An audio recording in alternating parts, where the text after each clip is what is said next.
Good morning. कल हम लोग देख रहे थे ओएस्टर्ड एक्सपेरिमेंट, याद करिए, discovery of magnetic effect of current. इसमें बताए थे कि जब इस फिगर में स्विच को ऑन की जाती है यानी क्लोज किया जाता है तो देखा जाता है कि मैग्नेटिक कंपास में विक्षेप उत्पन्न होता है। जब स्विच को ऑन नहीं की जाती थी तो मैग्नेटिक कंपास में कोई विक्षेप उत्पन्न नहीं होता है, कोई डिफ्लेक्शन नहीं होता है। लेकिन जैसे स्विच को ऑन करते हैं, जब करंट प्रवाहित होता है तो करंट प्रवाहित होने के दौरान ये देखा जाता है कि मैग्नेटिक कंपास में, मैग्नेटिक सुई में कुछ डिफ्लेक्शन, कुछ विक्षेप उत्पन्न होता है। तो यह कहा जा सकता है कि इसमें जो होने वाला डिफ्लेक्शन है वो किसके कारण है? विद्युत धारा के कारण। इसमें जो डिफ्लेक्शन उत्पन्न हुआ वो किसके कारण उत्पन्न हुआ? इसमें प्रवाहित होने वाली विद्युत धारा के कारण। क्योंकि जब धारा नहीं बह रही थी, धारा प्रवाहित नहीं हो रही थी, तो मैग्नेटिक कंपास में कोई विक्षेप नहीं उत्पन्न हुआ था, है ना। तो वो विक्षेप किन किन बातों पर निर्भर करेगा वो देखिए। हम लोग कल देखे थे कि ओएस्टर्ड एक्सपेरिमेंट में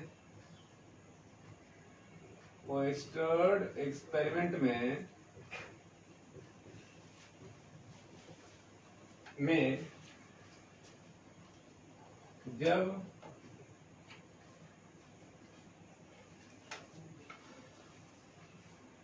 फर्स्ट पार्ट को देख लीजिएगा। ओएस्टर्ड एक्सपेरिमेंट में जब करंट के मैग्नीट्यूड को या करंट के परिमाण को,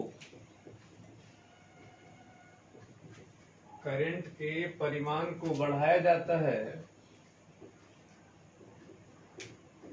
करंट के परिमाण को बढ़ाया जाता है तो मैग्नेटिक कंपास में होने वाला डिफ्लेक्शन, मैग्नेटिक कंपास में होने वाला डिफ्लेक्शन, होने वाला डिफ्लेक्शन की मात्रा, डिफ्लेक्शन की मात्रा भी बढ़ जाती है।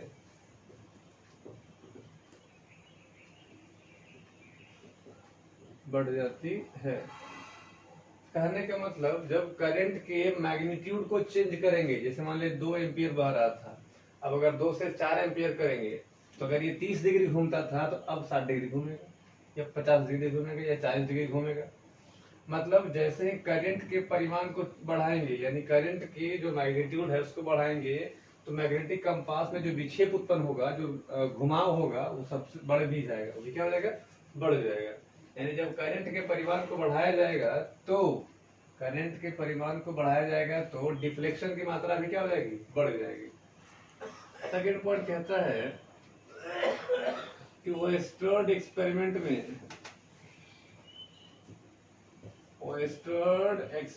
में जब करंट के डायरेक्शन को चेंज की जाती है, बताया थे करंट के पास डायरेक्शन भी होता है, करंट के डायरेक्शन, जैसे मान लिया जाए क्लॉकवाइज बह रहा होगा या एंटी क्लॉकवाइज बह रहा होगा, तो 2 डायरेक्शन है। मतलब जब ऐसे घूम रहा होगा करंट, या तो फिर करंट ऐसे घूमेगा। तो जब करंट के डायरेक्शन को चेंज किया जाए, करंट के डायरेक्शन को चेंज किया जाए तो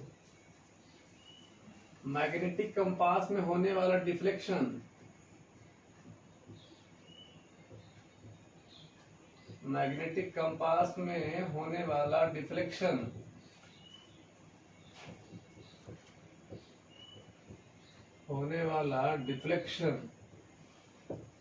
की दिशा भी बदल जाती है।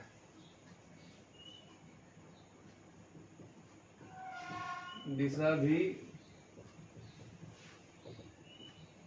बदल जाती है। कहने का मतलब जब करंट क्लॉकवाइज बह रहा होगा, जब करंट क्लॉकवाइज बह रहा होगा तो इसका डिफ्लेक्शन कुछ इस साइड होगा, और अगर करंट एंटी क्लॉकवाइज बहने लगा तो इसका डिफ्लेक्शन कुछ इस साइड हो जाएगा।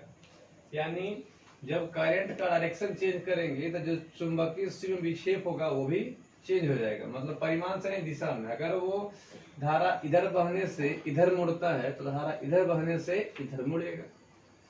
तो 2 पॉइंट यहाँ पर लिखा है कि वो स्टड एक्सपेरिमेंट में जब करंट के परिमाण को बढ़ाएंगे तो डिफ्लेक्शन की मात्रा भी बढ़ेगी, और जब दिशा को चेंज करेंगे, करंट के डायरेक्शन को चेंज करेंगे तो डिफ्लेक्शन की दिशा भी क्या हो जाएगी, चेंज हो जाएगी। अब कंक्लूजन लिखते हैं। कंक्लूजन मतलब निष्कर्ष। कंक्लूजन ऑफ ओयस्टर्ड एक्सपेरिमेंट। कंक्लूजन ऑफ ओयस्टर्ड एक्सपेरिमेंट मतलब ओयस्टर्ड एक्सपेरिमेंट से आप क्या निष्कर्ष निकाल पाते हैं, इसका मतलब क्या हो गया हिंदी में, निष्कर्ष।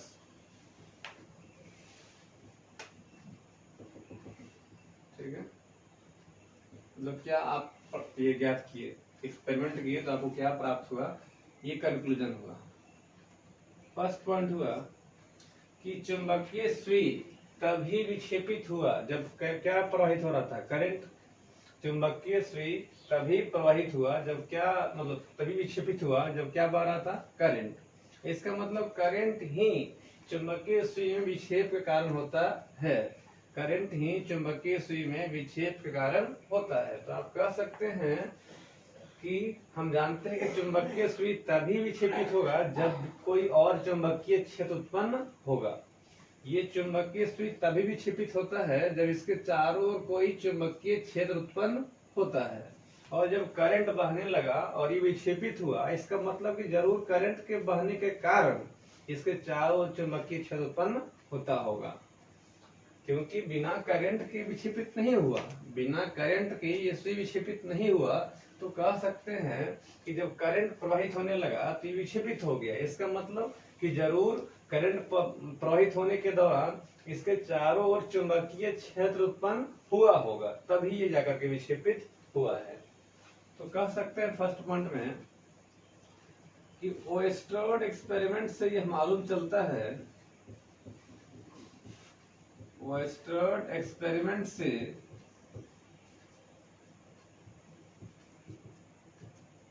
यह प्राप्त होता है, यह पता चलता है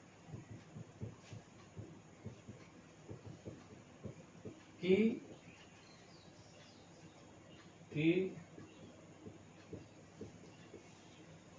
विद्युत धारा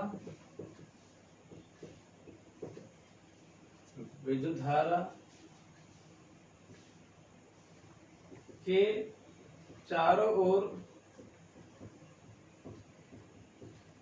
एक चुंबकीय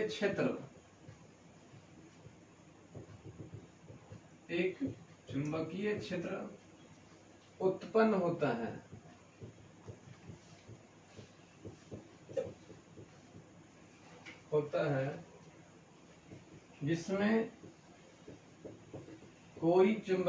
होता है जिसमें कोई चुंबकीय सुई मौजूद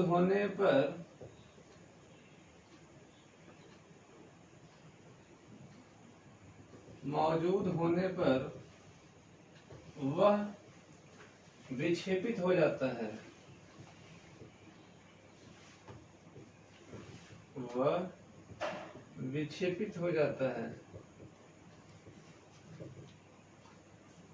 फर्स्ट पॉइंट क्या निकला कि ओयस्टर्ड एक्सपेरिमेंट से यह पता चलता है कि विद्युत धारा के चारों ओर एक चुंबकीय क्षेत्र उत्पन्न होता है जिसमें कोई चुंबकीय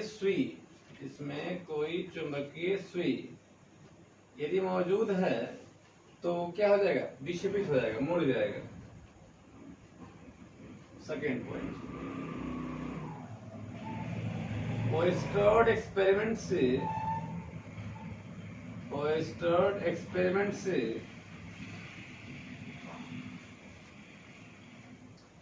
यह पता चलता है कि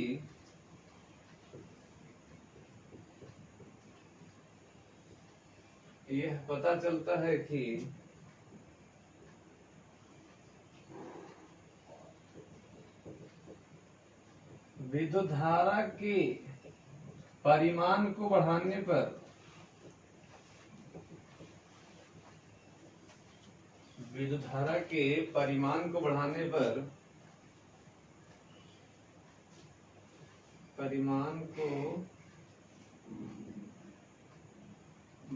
पर उत्पन्न चुंबकीय क्षेत्र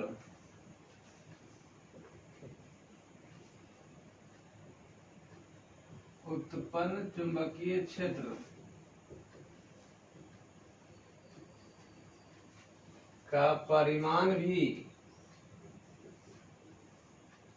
उत्पन्न चुंबकीय क्षेत्र का परिमाण भी बढ़ जाता है।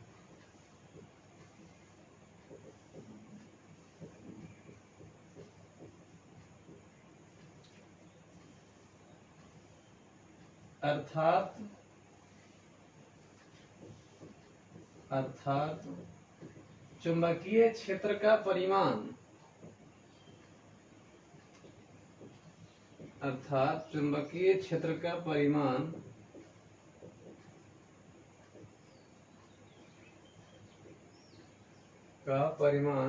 विद्युत धारा के परिमाण पर निर्भर करता है। विद्युत धारा के परिमाण पर निर्भर करता है।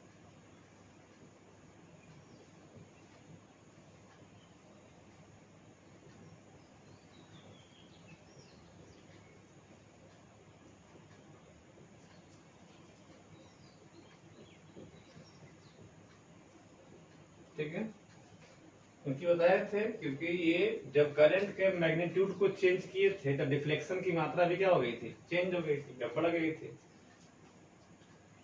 थर्ड पॉइंट है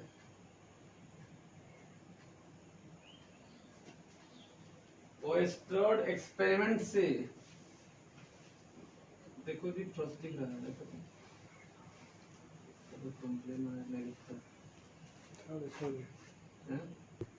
ओएस्टर्ड एक्सपेरिमेंट से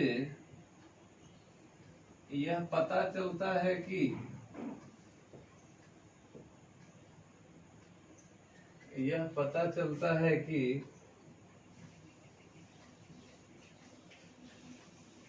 ये चुंबकीय विद्युत धारा के कारण उत्पन्न चुंबकीय क्षेत्र,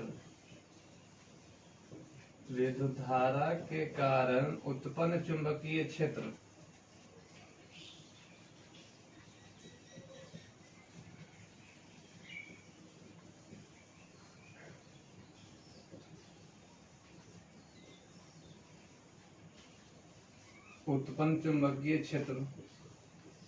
की दिशा यानी डायरेक्शन की दिशा प्रवाहित होने वाली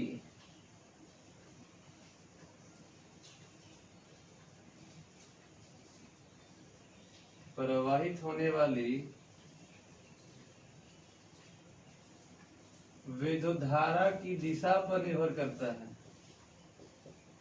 प्रवाहित होने वाली विद्युत धारा की दिशा पर निर्भर करता है।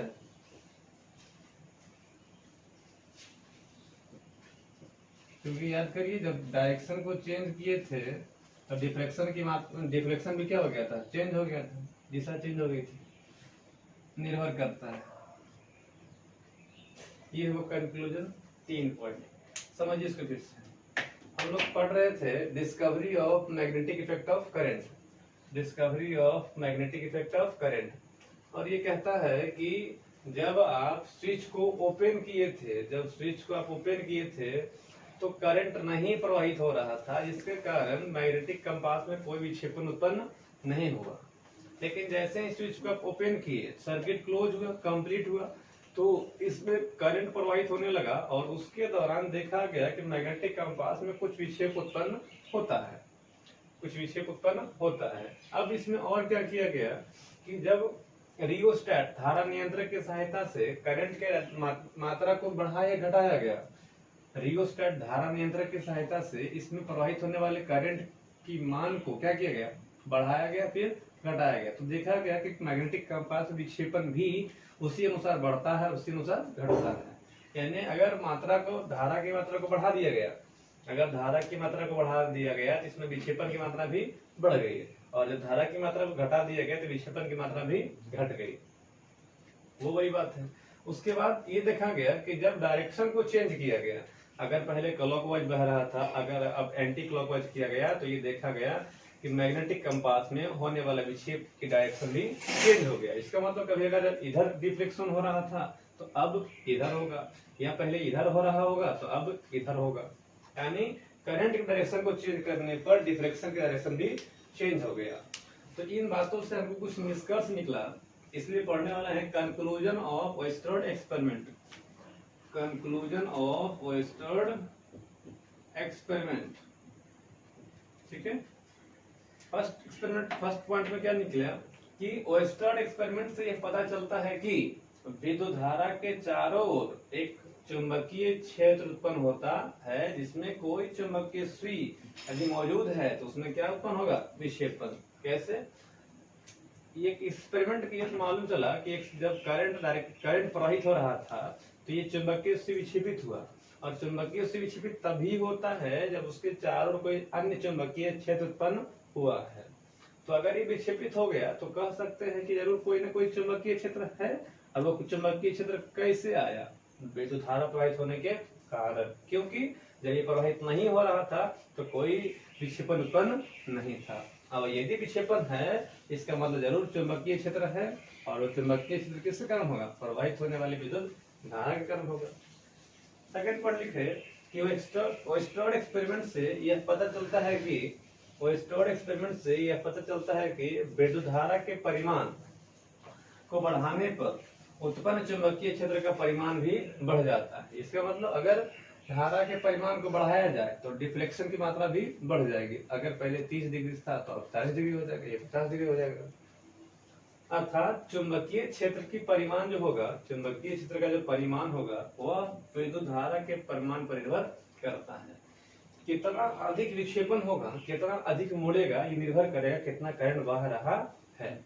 करंट जो बह रहा है उसकी मात्रा को अगर बढ़ा दिया गया तो डिफ्लेक्शन की मात्रा भी बढ़ जाएगा। थर्ड निष्कर्ष निकला कि ओयस्टर्ड एक्सपेरिमेंट से यह पता चलता है कि विद्युत धारा के कारण उत्पन्न चुंबकीय क्षेत्र की दिशा जो होगा वो प्रवाहित होने वाली विद्युत धारा की दिशा पर निर्भर करेगा। क्यों?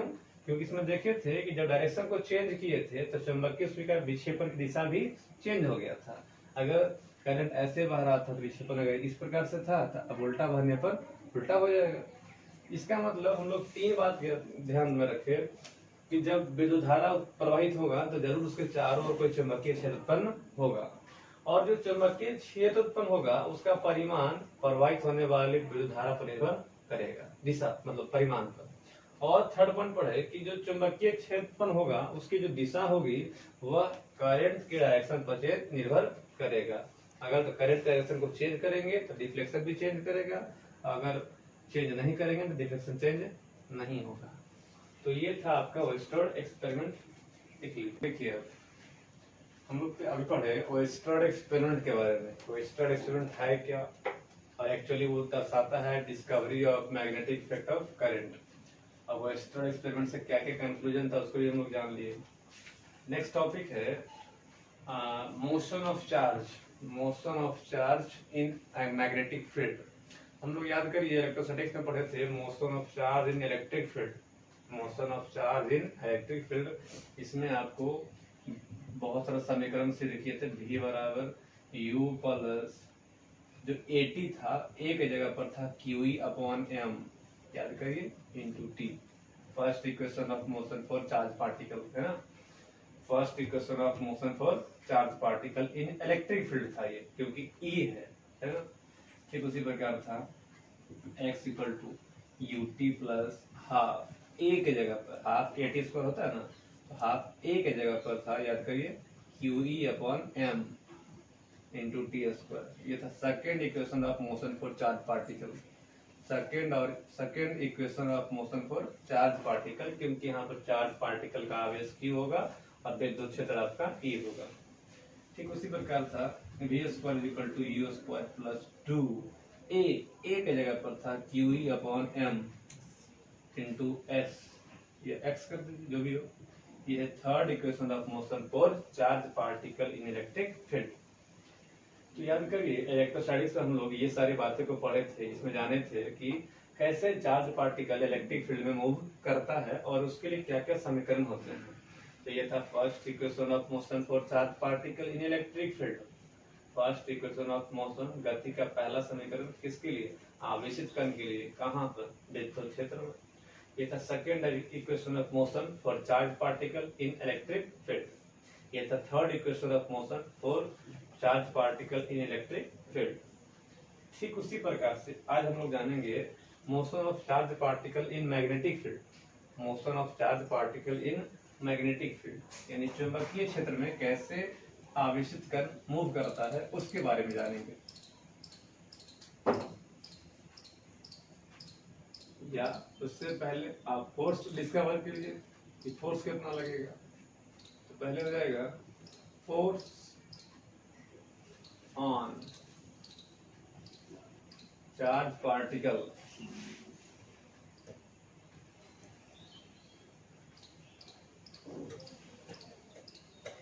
चार्ज के जगह पे एक टर्म आएगा moving charge particle. Force on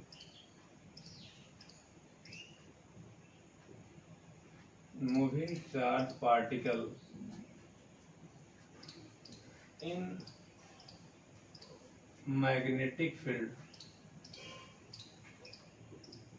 यानी चुंबकीय क्षेत्र में गतिमान आवेशित कण पर लगने वाला बल।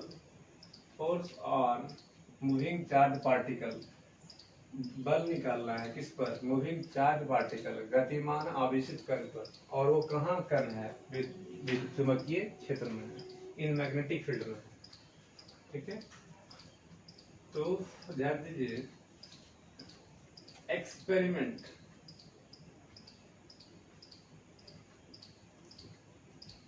एक्सपेरिमेंटल स्टडी कर दीजिए, प्रायोगिक अध्ययन। एक्सपेरिमेंटल स्टडी का मतलब होता है प्रायोगिक अध्ययन। एक्सपेरिमेंटल स्टडी से यह ज्ञात हुआ है कि चुंबकीय क्षेत्र में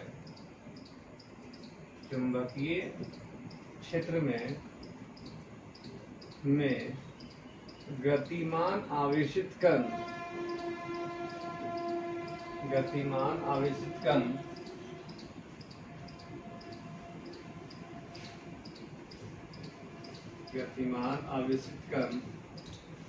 पर लगने वाला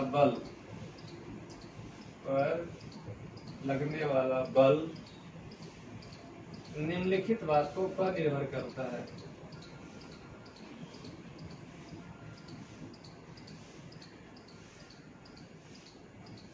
निम्नलिखित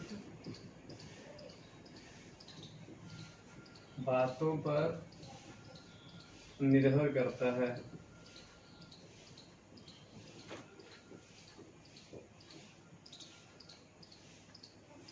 ठीक है, क्या लिखे हम लोग देख लीजिए। एक्सपेरिमेंटल स्टडी से, प्रायोगिक अध्ययन से यह ज्ञात हुआ है कि चुंबकीय क्षेत्र में गतिमान आवेशित कण पर लगने वाला जो बल होगा, चुंबकीय बल जो होगा, वह निम्नलिखित बातों पर निर्भर करेगा। फर्स्ट पॉइंट है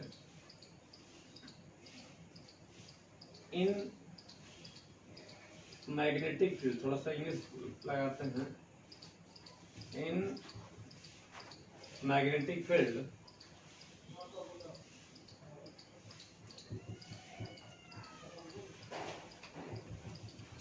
गतिमान आवेशित कण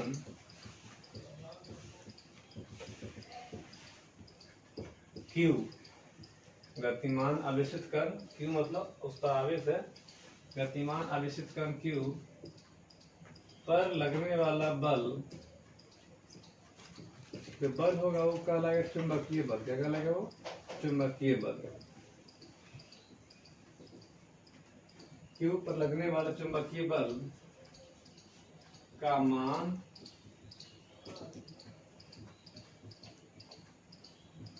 आवेशित कण के आवेशित कण के आवेश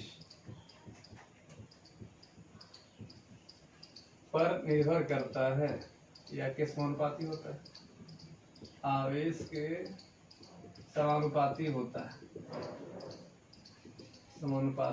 होता है,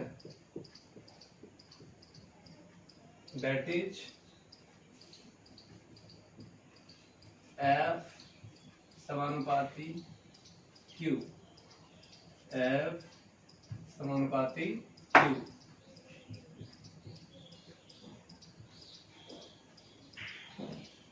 समीकरण नंबर 1 मान लिया।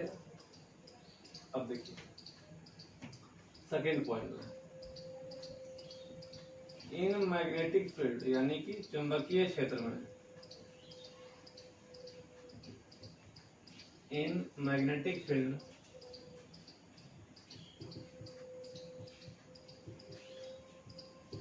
गतिमान आवेशित कण Q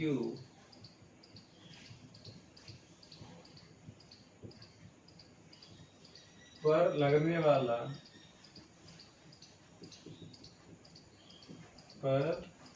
वाला चुंबकीय बल का जो मान होगा, चुंबकीय बल का मान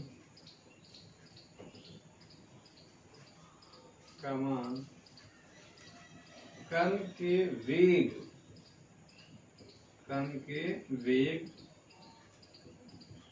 के समानुपाती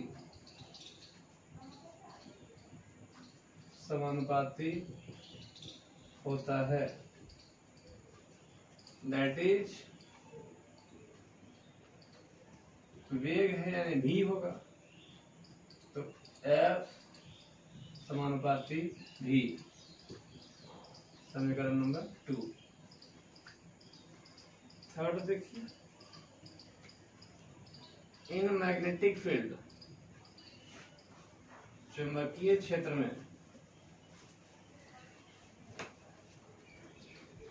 गतिमान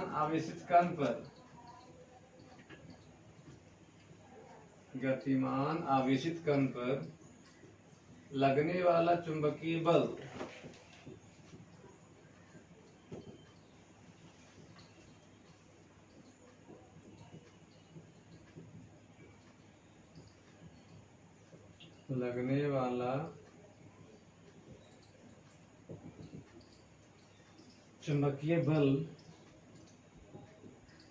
का मान चुंबकीय क्षेत्र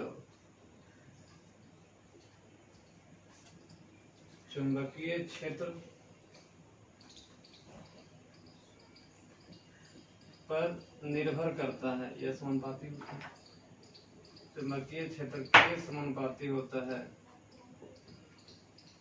अच्छा, चुंबकीय क्षेत्र को दर्शाए किससे? बी से, बताया था।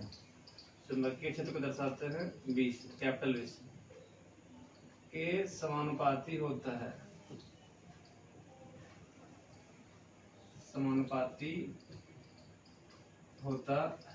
मतलब दैट इज F समानुपाती B, F समानुपाती B। समीकरण नंबर हो गया ये थर्ड, यानी पहला निर्भर किया आवेश पर, सेकंड निर्भर किया वेग पर, और थर्ड निर्भर किया चुंबकीय क्षेत्र पर। चौथा देखिए, चौथे को है बस, इन मैग्नेटिक फील्ड, देखो नीचे जी, इन मैग्नेटिक फील्ड गतिमान आवेशित कण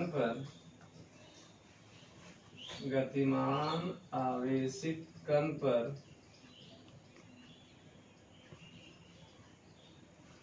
लगने वाला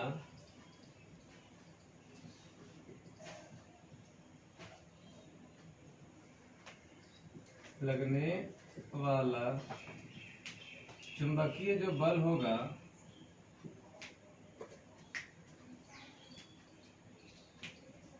चुंबकीय बल का जो मान होगा, चुंबकीय बल का मान वेग और चुंबकीय क्षेत्र दिख रहा है,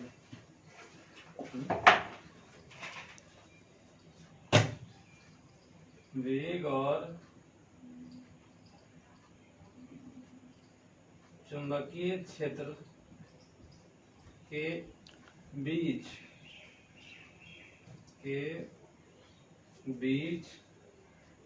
के कोण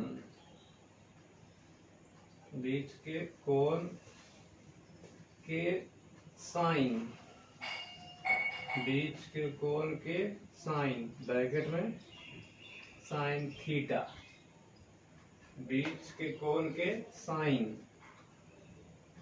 के समानुपाती होता है, के समानुपाती होता है।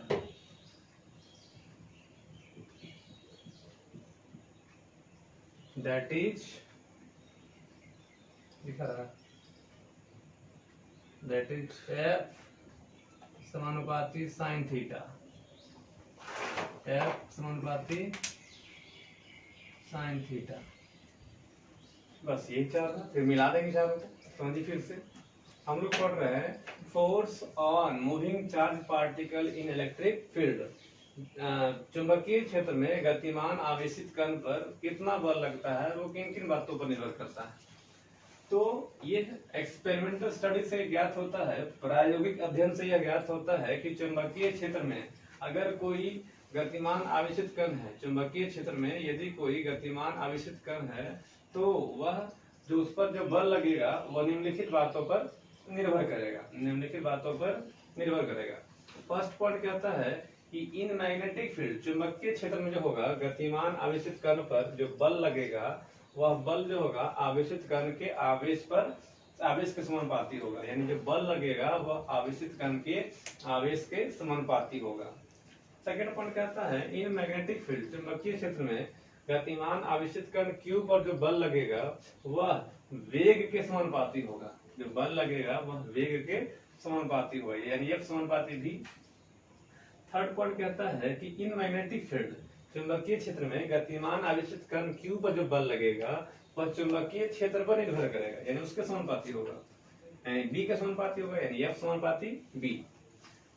फोर्थ पॉइंट कहता है कि चुंबकीय क्षेत्र में गतिमान आवेशित कण, फोर्थ पॉइंट देखिए कि चुंबकीय क्षेत्र में गतिमान आवेशित कण Q पर जो बल लगेगा वह, फोर्थ पॉइंट ध्यान से रखिए, सुनिए, इन मैग्नेटिक फील्ड, चुंबकीय क्षेत्र में गतिमान आवेशित कण Q पर जो बल लगेगा वह वेग और चुंबकीय क्षेत्र के बीच के साइन, कोण के साइन के बीच के कोण के साइन, यानी V और B, चुंबकीय क्षेत्र को किससे दर्शाते हैं, कैपिटल B से। V और B के बीच का कोण, ये साइन बोले तो साइन थीटा हो जाएगा। साइन होता है, साइन को साइन टेंजेंट इस प्रकार से, तो साइन बोले तो क्या साइन थीटा, अगर कोसाइन होता तो कॉस थीटा होता, अगर टेंजेंट होता तो टेन थीटा होता। तो अगर साइन है तो साइन थीटा के समानुपाती होता है, मतलब यानी F समानुपाती साइन थीटा। ये चार बात आप निर्भर कीजिएगा, याद रखिएगा, F समानुपाती Q, F समानुपाती V, F समानुपाती B और F समानुपाती साइन थीटा। ध्यान देने वाली बात है कि साइन थीटा में थीटा क्या है, साइन थीटा में थीटा है V और B के बीच का कोण, साइन थीटा में थीटा है V और B के बीच का कोण। ठीक,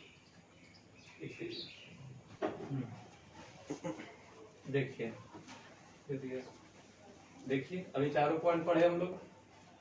फर्स्ट पॉइंट में क्या था याद करिए, शॉर्ट में लिखते हैं, F समानुपाती Q था, सेकंड था F समानुपाती V, थर्ड था F समानुपाती B, फोर्थ था F समानुपाती साइन थीटा, था ना।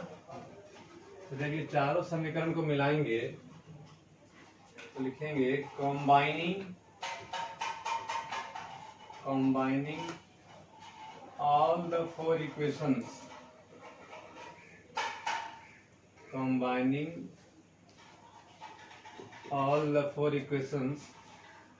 we get यानी सभी चारों समीकरणों को मिलाने पर, कंबाइनिंग मतलब मिलाना, और मतलब सभी 4 इक्वेशन, सभी चारों समीकरणों को मिलाने पर हम लोग पाते हैं, मिलाने का मतलब बताया थे, सब तो गुना हो जाएगा, एफ समानुपाती Q V B sine theta, Q Q V sine theta.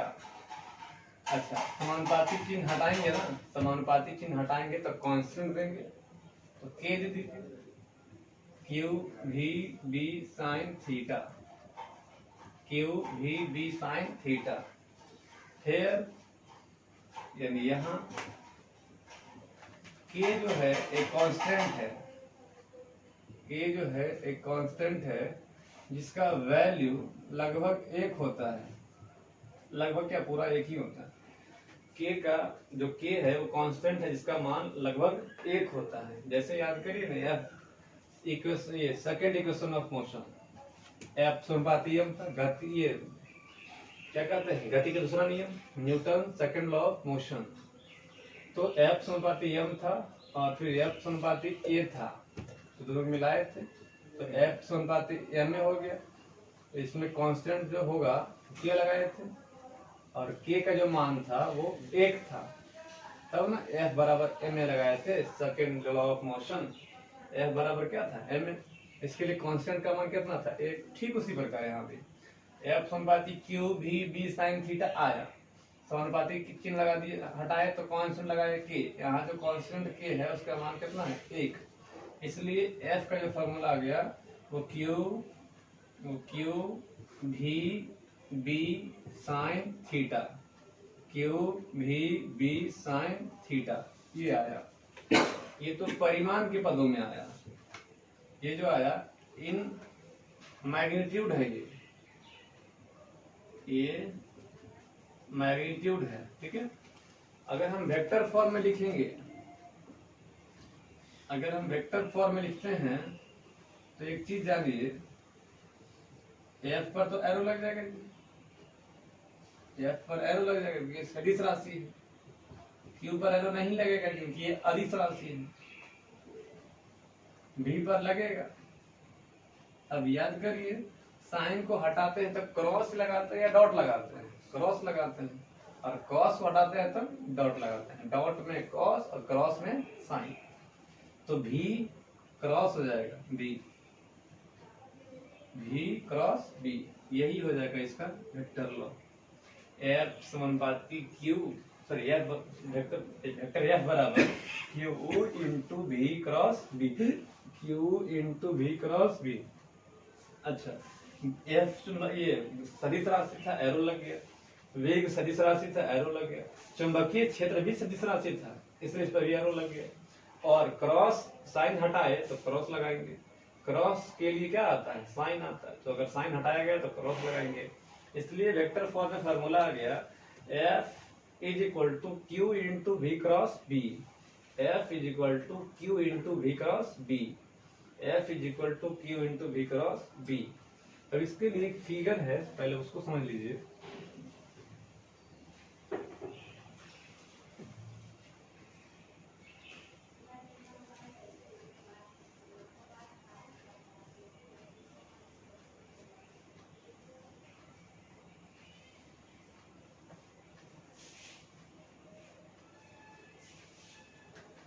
देखिए, अगर इधर वेग वाला राशि है, वेग वाला सदिश राशि है, और इधर चुंबकीय क्षेत्र वाला सदिश राशि है, दोनों के बीच कौन बताइए, थीटा, दोनों के बीच कौन बोलिए, थीटा, और यहाँ आवेशित कण कितना है, क्यू, छोड़ दिए, तो ये गति के कारण जो चुंबकीय बल लगेगा वो हो जाएगा vector F is equal to Q into V cross B, V cross B, ठीक है।